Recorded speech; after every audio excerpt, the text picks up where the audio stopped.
الحمدللہ رب العالمین والصلاة والسلام علی سید المرسلین اما بعد فاعوذ باللہ من الشیطان الرجیم بسم اللہ الرحمن الرحیم.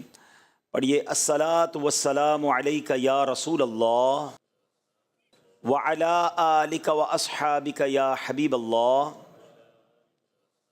الصلاة والسلام علیک یا نبی اللہ وعلی آلک واصحابک یا نور اللہ. رنج و غم مٹانے والے آقا رسول خدا احمد مجتبی صلی اللہ تعالی علیہ وآلہ وسلم نے فرمایا، جو مجھ پر ایک مرتبہ درود پاک پڑھے اللہ پاک اس پر 10 رحمتیں نازل فرمائے گا. جو مجھ پر 10 بار درود پاک پڑھے رب کریم اس پر 100 رحمتیں نازل فرمائے گا. اور جو مجھ پر 100 مرتبہ درود پاک پڑھے اللہ پاک اس کی دونوں آنکھوں کے درمیان لکھ دے گا کہ یہ بندہ منافقت اور جہنم کی آگ سے آزاد ہے. سبحان اللہ. نام حضرت پہ لاکھ بار درود، نام حضرت پر لاکھ بار درود، بے عدد اور بے شمار درود ہم کو پڑھنا خدا نصیب کرے، دم بدم اور بار بار درود. مومنو آپ پر پڑھے جاؤ با ادب اور با وقار درود. جو محب نبی ہے اے کافی، جو محب نبی ہے اے کافی، چاہیے اس کو بار بار درود. ذرا غور کیجئے کہ 100 بار درود پاک پڑھنے میں وقت ہی کتنا لگتا ہے، انعام کتنا بڑا ہے کہ اس کی دونوں آنکھوں کے درمیان یہ لکھ دیا جاتا ہے کہ یہ بندہ منافقت اور جہنم کی آگ سے آزاد ہے. الصلاۃ والسلام علیک یا رسول اللہ، یہ بھی درود پاک ہے. صلی اللہ تعالی علی محمد صلی اللہ علیہ وسلم، یہ بھی درود پاک ہے. آپ اگر شارٹ سے مختصر سے درود پاک پڑھنا شروع کریں تو غالباً 15 سے 20 منٹ میکسیمم آپ کے 100 درود پاک پورے ہو جائیں گے. اور انعام اتنا بڑا، میں چوٹ کرنے کے لیے کہتا ہوں، اگر ہمیں یہ کہا جائے کہ جناب 100 بار جو درود پاک پڑھے گا اس کو 10,000 روپے ملیں گے، بندہ کہے یار 15 منٹ میں 10,000 روپے. 1000 بار درود پاک پڑھے گا تو 1,00,000 روپے ملیں گے. سبحان اللہ. اب دنیا کا اگر کوئی انعام اعلان کر دیا جائے تو سارے ہی لوگ اسے کرنے کے لیے تیار ہو جاتے ہیں. یہ آخرت کا کتنا بڑا انعام ہے. ہر درود پر 10 رحمتیں. آپ یقین کریں کروڑوں روپے خرچ کر کے بھی ایک رحمت نہیں خریدی جا سکتی. اللہ نہ چاہے جس پر رحمت، کون رحمت لے سکتا ہے؟ مگر درود پاک سبحان اللہ ہر درود پر رحمتیں برس رہی ہیں. اس وقت جو حالات چل رہے ہیں، معاملات چل رہے ہیں، ہم سب چاہتے ہیں ہماری بھی حفاظت رہے، ہمارے بچوں کی، ہمارے کاروبار کی، ہمارے گھر بار کی حفاظت رہے. ہم سفر پر جائیں تو خیر سے جائیں، واپس بھی خیر سے آئیں. تو سبحان اللہ مجھے بتائیے جس پر رحمت الہی برستی رہے تو اس کی کیسی حفاظت ہو جائے گی. تو گھر سے نکلے تو درود پڑھیں، سفر میں درود پڑھیں، بچوں کو کہیں کہ وہ گھر پہ درود پاک پڑھیں، تو انشاءاللہ یہ سارا رحمتوں کا حصار جو ہے ہمارے ارد گرد رہے گا. اللہ مجھے بھی اور آپ کو بھی کثرت سے درود پاک پڑھنے کی توفیق عطا فرمائے. آئیے مل کر محبت کے ساتھ بآواز بلند درود پاک پڑھ لیں. صلو علی الحبیب صلی اللہ تعالی علی محمد صلی اللہ علیہ وسلم. نبی کی شان میں ہو جس قدر درود پڑھو، محبوں پاؤ گے جنت میں گھر درود پڑھو. 1000 درد کو یہ ایک دوا کفایت ہے، 1000 درد کو یہ ایک دوا کفایت ہے. جو پیش آئے ذرا بھی خطر درود پڑھو. ایک بار پھر درود پاک پڑھ لے. صلو علی الحبیب صلی اللہ تعالی علی محمد صلی اللہ علیہ وسلم. میرے پیارے اسلامی بھائیو، علامہ ابن حجر رحمۃ اللہ تعالی فرماتے ہیں درود پاک ایک نیکی نہیں ہے. سبحان اللہ. ہم درود پڑھتے بعضوں کا سمجھتے ہیں ایک نیکی کمال، یہ کئی نیکیوں کا مجموعہ ہے. درود پڑھنے سے ایمان تازہ ہوتا ہے، یہ ایک نیکی. درود کی برکت سے نبی پاک علیہ الصلوۃ والسلام پر یقین بڑھتا ہے، یہ دوسری نیکی.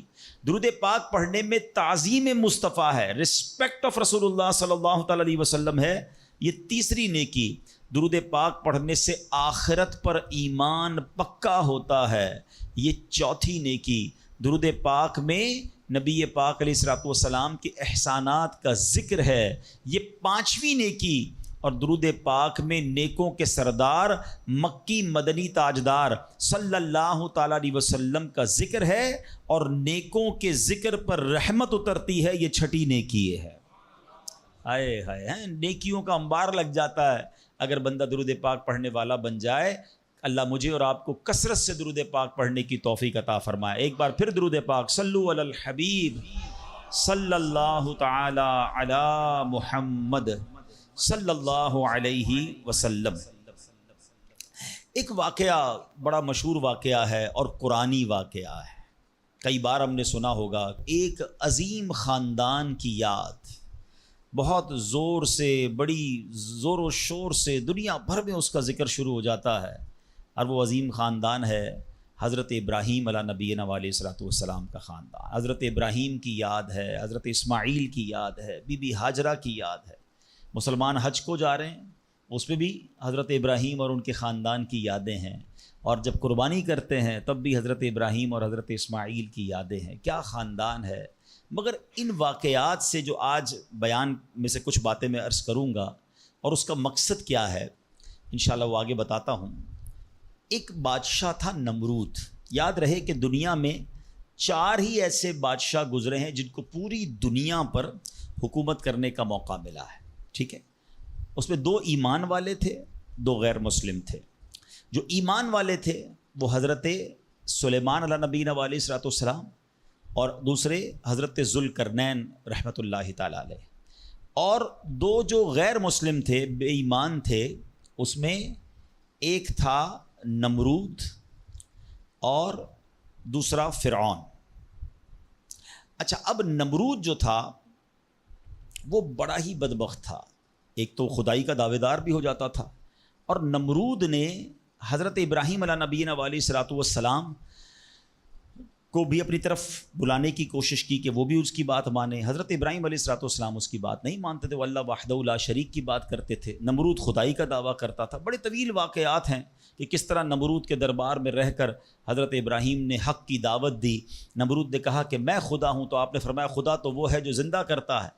تو نمرود نے کیا کیا، ایک بندہ جس کو سزائے موت سنا دی گئی تھی اس کو جیل سے نکال کے رہا کر دیا، کہا دیکھو میں نے بھی زندہ کر دیا، اس کی تو موت لکھی ہوئی تھی نا، سزائے موت ہو گئی تھی، میں نے اس کو فارغ کر دیا۔ آپ نے فرمایا اللہ تو وہ ہے جو موت دیتا ہے، تو اس نے ایک عام بندے کو پکڑا اور اس کو قتل کا حکم دے دیا، اس کو مار دیا، کہا کہ موت تو میں بھی دیتا ہوں۔ حضرت ابراہیم علیہ السلام نے کہا کہ میرا رب وہ ہے جو مشرق سے سورج کو نکال کر مغرب میں طلوع کرتا ہے، اگر تو خدا ہے تو مغرب سے نکال کر دکھا۔ اب اس کے پاس کوئی جواب نہیں تھا، یہ کیسے کر سکتا ہے کوئی؟ تو بہرحال کمال کا جذبہ تھا، کمال کا یقین تھا، اللہ وحدہ لا شریک پر ایسا یقین، سبحان اللہ۔ اب جب نمرود نے دیکھا کہ کوئی بات یہ ماننے کے لیے تیار نہیں ہے، تو ان بدبختوں نے یہ فیصلہ کیا کہ حضرت ابراہیم علیہ السلام کو آگ میں ڈال دیا جائے۔ اچھا، وہ کوئی نارمل آگ نہیں تھی، ایسی آگ نہیں تھی کہ لکڑیاں لگائیں اور جناب بندے کو ڈالنا ہے۔ ایک ایسی آگ تھی کہ جو اس وقت تک اتنی بڑی آگ لگائی نہیں گئی تھی، اور ایسی آگ تھی کہ کوئی پرندہ بھی اوپر سے گزرتا تھا تو وہ گزر نہیں پاتا، جل کے اس کے اندر کوئلہ بن جاتا تھا۔ اور حضرت ابراہیم علیہ الصلوۃ والسلام کو اس آگ میں پھینکا جانے لگا۔ دیکھیں آج بھی اگر کوئی جیل میں قید ہو نا، سزا سنا بھی دی گئی ہو، تو اس کو یقین ہوتا ہے کہ کوئی نہ کوئی راستہ نکل آئے گا، ضمانت ہو جائے گی۔ یہاں تک کہ سزائے موت کے قیدیوں کو بھی یقین ہوتا ہے کہ چلے کوئی نہ کوئی چانس ہوگا، کوئی سزا معاف ہو جائے گی، کوئی عمر قید میں تبدیلی ہو جائے گی۔ سنا ہے پاکستان کی جیلوں میں کئی سال سے لوگ ہیں سزائے موت کے قیدی ہیں، مگر ان کو سزائے موت نہیں ہو رہی، تو کوئی نہ کوئی یقین یا امید رہتی ہے۔ مگر حضرت ابراہیم علیہ السلام کو آگ میں پھینک دیا گیا، اپنی طرف سے اچھال دیا گیا۔ تو جبریل امین آئے اور آ کر کہا کہ اے ابراہیم کوئی حاجت ہے تو بتائیں۔ حضرت ابراہیم علیہ الصلوۃ والسلام کہتے ہیں مجھے تم سے کوئی حاجت نہیں ہے۔ کہا پھر جس سے حاجت ہے اس کو بتا دینا، اللہ رب العالمین کی بارگاہ میں تو عرض کریں۔ تو آپ نے کہا حسبی من سؤالی علمہ بحالی، اے جبرائیل میں کس حال میں ہوں میرا رب کریم جانتا ہے، اس کا جاننا میرے مانگنے سے بہتر ہے۔ اب یقین کے لیول تو دیکھیں نا، اللہ دیکھ رہا ہے نا، میرے مانگنے سے بہتر یہ کہ وہ جانتا ہے، اس نے دیکھا ہے، اسے معلوم ہے مجھے آگ میں ڈالا جا رہا ہے، اگر وہ راضی تو میں بھی راضی۔ پنجابی شاعر کہتے ہیں نا جے سونا میرے دکھ وچ راضی، میں سخنو چلے پاوا ہوں، اگر میرا مالک میرے دکھ میں راضی ہے تو میں نے سکھ کو کیا کرنا ہے؟ یہ کیسا یقین تھا، مگر اس یقین کا نتیجہ کیا نکلا کہ قرآن میں رب فرماتا ہے یا نار کونی بردًا وسلاما علی ابراہیم. پھر آگ کو رب نے کیا حکم دیا؟ ذرا سمجھیے گا بات کو، اللہ کی قدرت کا کیسا نظارہ ہے اس واقعے میں. مجھے بتائیے آگ کا کام کیا ہے؟ آگ کا کام تو جلانا ہی ہے نا. عقل بھی کہتی ہے، سائنس بھی کہتی ہے، تجربہ بھی کہتا ہے جب بھی آگ ہے کوئی چیز ڈالو جلی جاتی ہے. مگر اسی آگ کو رب نے کیا حکم دیا؟ اے آگ ابراہیم پر ٹھنڈی اور سلامتی والی ہو جا. اللہ اکبر. حضرت ابراہیم کا ایمان ایسا تھا، یقین ایسا تھا کہ اتنی بڑی آگ جو ہے حضرت ابراہیم کے لیے گلزار بن جاتی ہے، باغ بن جاتی ہے. اچھا پھر ہوا کیا کہ نمرود جو ہے کچھ دنوں کے بعد، ایسا نہیں فوراً، کچھ دنوں تک آگ جلتی رہی، حضرت ابراہیم اس میں ڈالے جا چکے تھے. نمرود نے سوچا دیکھوں تو صحیح کہ ابراہیم کا حال کیا ہوا ہے. وہ اپنے محل کی چھت پر چڑھ گیا اور چھت پر چڑھنے کے بعد اس نے آگ کی طرف دیکھا.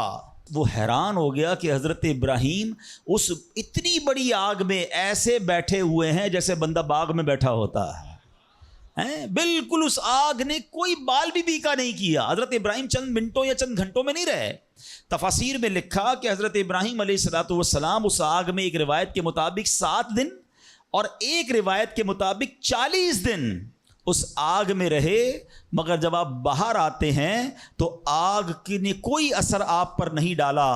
اللہ اکبر. اچھا پھر اس نے کیا کیا؟ نمرود نے یہ کیا کہ ہو سکتا ہے یہ آگ کی جو ہے نا یہ کیٹیگری ٹھیک نہیں ہے، یہ آگ جلانے والی آگ نہیں ہے. تو نمرود نے پریکٹیکل کرنے کے لیے ایک اور بندے کو اس آگ میں ڈال دیا. حضرت ابراہیم اس آگ میں موجود ہیں اور بڑے نارمل طریقے سے بیٹھے ہوئے ہیں، آگ جل رہی ہے. تو نمرود نے ایک اور شخص کو آگ میں ڈالا. جیسے ہی وہ بندے کو آگ میں ڈالا اس آگ نے اس بندے کو جلا کر راکھ کر دیا. یعنی اس آگ کا کام جلانا تھا، مگر میرا رب جس کے لیے چاہے وہ آگ گلزار بن سکتی ہے. اللہ اکبر. آپ علیہ الصلوۃ والسلام کا جب یہ معجزہ لوگوں نے دیکھا تو کئی لوگ کلمہ پڑھ کر مسلمان ہو گئے. مگر نمرود کے نصیب میں ایمان نہیں تھا. لیکن اس واقعے سے سیکھنے کو کیا ملا؟ یقین، بلیف، اللہ پر بھروسہ. اور اگر رب پر بھروسہ ہونا تو ایسے کام آج بھی اپنی آنکھوں سے ہم دیکھ سکتے ہیں. ہاں شاعر مشرق کہتے ہیں نا، اگر آج بھی ہو ابراہیم سا ایمان پیدا، دیر از اونلی ون کنڈیشن، ایمان وہ چاہیے، یقین وہ چاہیے. اگر آج بھی ہو کیسا ایمان؟ ابراہیم سا ایمان پیدا. آگ کر سکتی ہے انداز گلستان پیدا. آج بھی غموں کی آگ باغ بنے گی، آج بھی آپ کی مشکلوں کی آگ باغ بنے گی. مگر پرابلم یہ کہ یہ بھروسہ کہاں ہے، وہ یقین کہاں ہے اللہ پر؟ ڈگمگا گئے ہم لوگ، ہمارے یقین اور بھروسے ہل گئے ہیں. اللہ اکبر. آئیے ایک اور واقعہ سنتے ہیں. حضرت ابو مسلم خولانی رحمۃ اللہ تعالیٰ علیہ، ان کو امت کا حکیم کہا جاتا تھا. بڑے کمال کی شخصیت اور بڑے عقل مند اور دانا تھے. آپ کے دور میں آپ یمن میں رہتے تھے اور آپ تابعی بزرگ ہیں. تابعی کس کو کہتے ہیں؟ جس نے کسی صحابی کو ایمان کی حالت میں دیکھا ہو اور اس کا خاتمہ بھی ایمان پر ہی ہوا ہو. تابعی، سبحان اللہ. وہ تابعی بزرگ تھے، یمن میں رہتے تھے. آپ کے دور میں ایک شخص تھا اسود انسی. اس بندے نے معاذ اللہ نبوت کا جھوٹا دعویٰ کر دیا اور ایک دن زبردستی آپ کو اپنے پاس بلایا اور پوچھا کہ کیا تم گواہی دیتے ہو کہ محمد صلی اللہ تعالیٰ علیہ وسلم اللہ کے رسول ہیں؟ کہا ہاں بالکل، میرے آقا علیہ الصلوۃ والسلام اللہ کے نبی ہیں، سچے نبی ہیں، وہ میرے آقا ہیں، میں ان پر ایمان رکھتا ہوں. تو پھر وہ کہتا ہے اچھا یہ گواہی دیتے ہو کہ میں بھی اللہ کا رسول ہوں؟ حضرت ابو مسلم خولانی کہتے ہیں کہ میں نے نہیں سنا تم کیا کہتے ہو، یعنی سنا ہی نہیں، اس کی بات سنی انسنی کر دی. اسود انسی کو بڑا غصہ آیا، اس نے فوراً حکم جاری کیا کہ بڑی اور خوفناک آگ جلائی جائے. آگ جلائی گئی. ابو مسلم رحمۃ اللہ تعالی کو اس دہکتی آگ میں ڈال دیا جائے، حکم دے دیا. آپ کا ایمان ٹس سے مس نہیں ہوا، آپ کھڑے رہے اور آپ کو اٹھا کر آگ میں ڈال دیا گیا. سبحان اللہ. جس رب نے حضرت ابراہیم کے لیے آگ کو ٹھنڈا کیا تھا نا، گلزار کیا تھا، ابو مسلم خولانی رحمۃ اللہ تعالی کے لیے بھی وہ آگ سلامتی والی ہو گئی. بالکل صحیح سلامت آگ سے باہر آ گئے. اسود انسی نے جب یہ دیکھا کہ یہ اتنی بڑی کرامت، اب یہ لوگوں کو پتہ چل جائے گا تو میری تو نبوت کا جو دعویٰ ہے وہ بیڑا غرق ہی ہو جائے گا.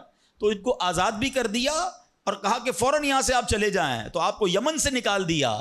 آپ یمن سے نکلے اور مدینہ منورہ حاضر ہو گئے. غلامی میں نہ کام آتی ہیں شمشیریں نہ تدبیریں، غلامی میں نہ کام آتی ہیں نہ شمشیریں نہ تدبیریں، جو ہو ذوق یقی پیدا تو کٹ جاتی ہیں زنجیریں، کوئی اندازہ کر سکتا ہے اس کے زور بازو کا، نگاہ مرد مومن سے بدل جاتی ہیں تقدیریں۔ بات یقین کی ہے، بات ایسے کس کو کہتے ہیں، ایمان کی ہے۔ آج تو پرابلم یہ ہے، آج ہمیں کوئی سوال کر دیں ہم ٹینشن میں آ جاتے ہیں کہ واقعی اس بات کی دلیل کیا، اپنے ایمان کے بارے میں لوگ تذبذب کا شکار ہو جاتے ہیں۔ اللہ ایک ہے، اللہ واقعی موجود ہے، اللہ کہاں ہے، معاذ اللہ، ایسے ایسے سوال لوگ کر دیتے ہیں۔